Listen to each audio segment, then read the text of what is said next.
आज से 4 साल पहले हम भी यूट्यूब पे स्क्रॉल करते थे कि आईफ़ोन का कैमरा कैसा होता है। आई नो कि ये हर वो मिडिल क्लास लड़का करता है जो आईफ़ोन अफ़ोर्ड नहीं कर सकता है और हम भी उन्हीं में से एक थे। मुझे देखकर लोग, घर वाले सब यही बोलते थे कि जो फ़ोन ले नहीं सकते, उस फ़ोन के बारे में क्यों देख रहे हो? तब मेरा एक ही जवाब होता था, एक दिन ज़रूर लेंगे। और मेरे जवाब पर लोग मेरा मज़ाक उड़ाते थे।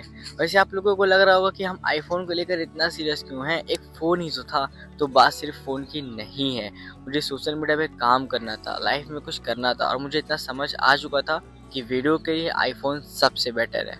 और आईफ़ोन लेना मेरे लिए एक चैलेंज जैसा था, क्योंकि जब हम यूट्यूब पर स्क्रॉल करते थे आईफ़ोन के बारे में, तब आपको पता है मेरे पास कितना पैसा था? ज़ीरो, 1 रुपया भी नहीं था मेरे पास। और मुझे इतना समझ आ चुका था कि मेरे लिए एक न्यू आईफ़ोन लेना इम्पॉसिबल है। फिर हम डिसाइड किया कि हम एक सेकंड हैंड फ़ोन लेंगे और उस टाइम उसका प्राइस था 25,000 और उस टाइम सबसे सही मुझे लग रहा था आईफ़ोन 11 जिसका प्राइस था 25,000। और अब ये सोचना था कि इतना पैसा आएगा कहाँ से?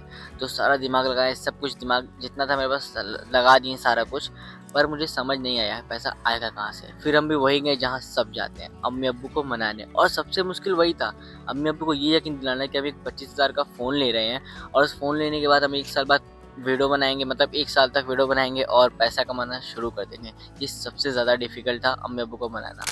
पर मेरे अम्मी-अब्बू मान गए, क्योंकि मेरे अम्मी-अब्बू बहुत अच्छे हैं, मेरी बातों को मानते हैं, समझते हैं, तो वो मान गए कि हाँ, चलो ठीक है।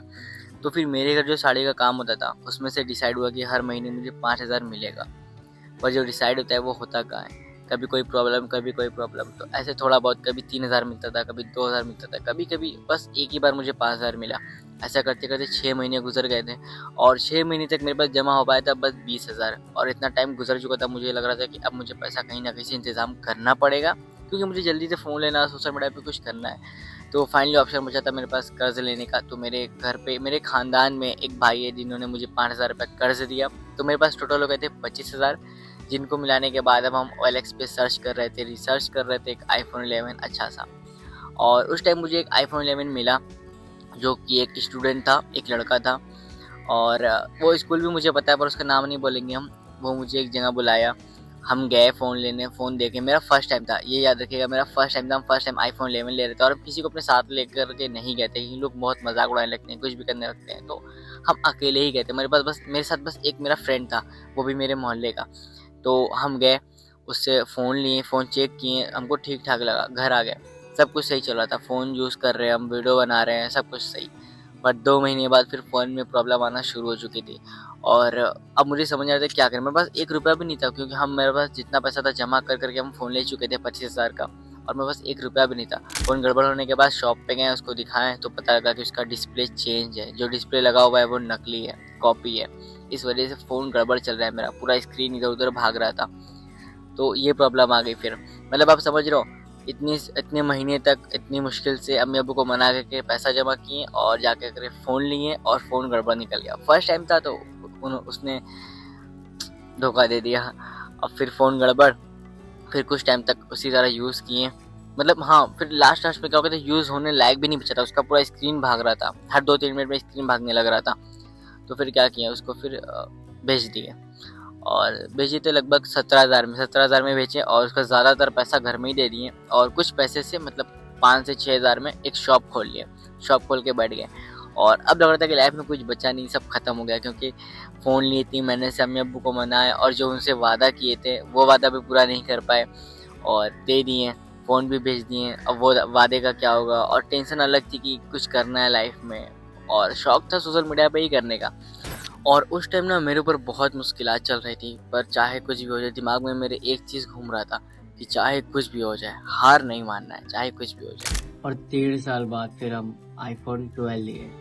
1.5 साल बाद 12 लिए और 12 के 1.5 साल बाद फिर हम आईफ़ोन 13 लिए।